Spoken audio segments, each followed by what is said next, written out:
guys, update tayo sa ating ampalaya. Kuhanin natin dahil dito natin yan pagapangin.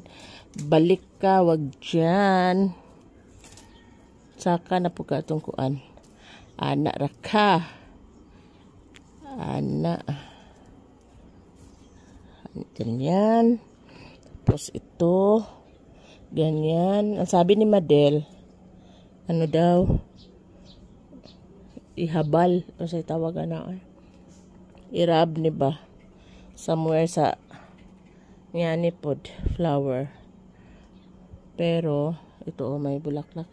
Tatawagan ko muna siya kung paano ba talaga yun. Ito, wala pang bunga. Pero, ang taas na ng gapang niya. Sili namin guys. Namumunga pa rin. Pero guys, hi model. Look at this one. Meron na. Cute oh. Super cute.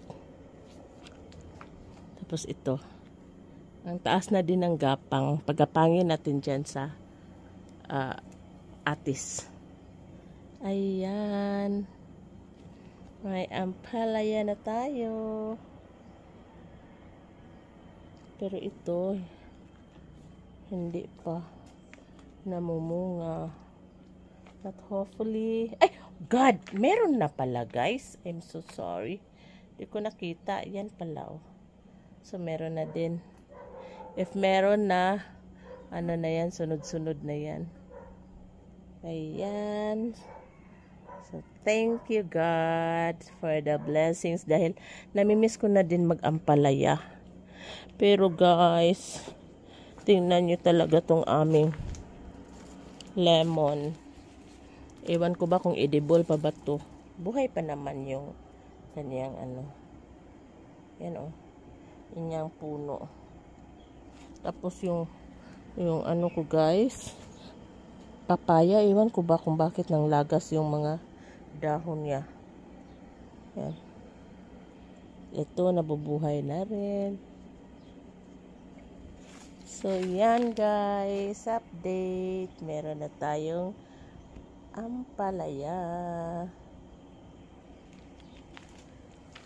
Yan. Sili. Yung apple ko.